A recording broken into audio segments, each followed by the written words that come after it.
The moon spirit waved its hand and, with a creak and a groan, the bridge rose up into the clouds. In moments, it was floating above a sea of billowing white, making the journey from the forest to the castle look as easy as strolling through the park. Tom stared up at the gigantic structure in awe. How is this possible?" he asked. The moon spirit had transformed the rickety old bridge into something straight out of a fairy tale. Peter, however, wasn't looking at the bridge. He was staring intensely at the swirling mists below. Suddenly, he let out a sharp bark and tugged at Tom's sleeve, urging him to move forward. "Come on," he seemed to say. "We have to hurry." Tom hesitated for a moment, but Peter's worried barks quickly convinced him. This magical storm of moonlight might be beautiful to look at, but it was also strong enough to knock a grown man off his feet, let alone a little puppy. Tom took a deep breath and stepped onto the cloud bridge. As soon as he did, though, the bridge lurched violently, throwing him off balance. He stumbled forward, nearly losing his footing.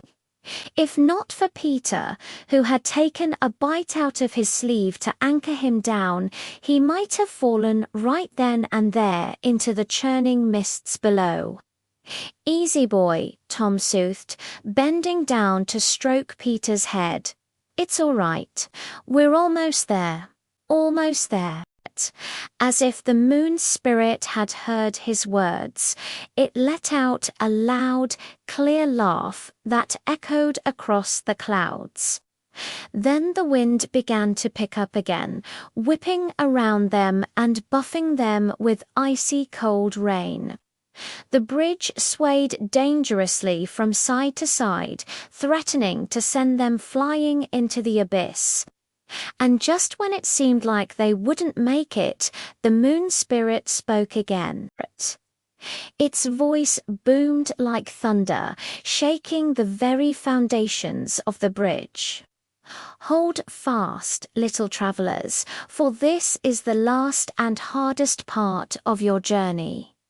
With that, it waved its hand and the bridge lurched upwards, taking them with it. Suddenly, they were soaring through the clouds, higher and higher, until the forest and the river below were nothing but a distant memory. In the end, the moon spirit set them down gently on a slab of solid rock. The rain had stopped, the clouds had parted, and the full moon shone down on them, bathing them in its silvery light. When Tom looked back, he could see that the cloud bridge had vanished, leaving no trace of its former existence. Only the tall trees surrounding them and the castle in the distance remained. "That was incredible," he whispered, his voice filled with awe. But before either of them could speak, a new sound reached their ears. A low growl that seemed to rumble deep within the earth itself. It was a sound that sent shivers down their spines and made their blood run cold. From the shadows between the trees, two glowing eyes emerged. They were like burning coals, and they stared directly at them, filled with an ancient primal hunger.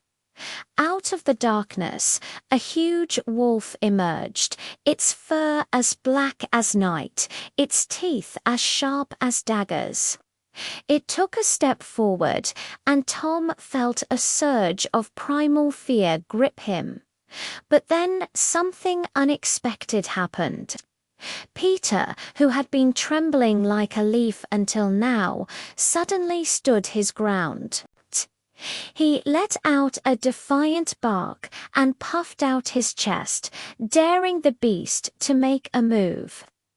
Tom watched in amazement as the superpowered puppy faced down the enormous wolf, his small body trembling with effort. But it was clear that brute force alone wouldn't be enough. Tom knew he had to help Peter, and he did the only thing he could think of. He took a deep breath and closed his eyes, summoning all his strength. In that moment, he felt the power surge through him, and he cried out as his muscles grew, his bones shifted, and his clothes tore apart, unable to contain his new size. When Tom opened his eyes again, he was face to face with the biggest, strongest wolf he had ever seen. Its fur was still black as night, but now he could see the muscles rippling beneath its skin. Its teeth were bared in a snarl, but its eyes held a hint of recognition.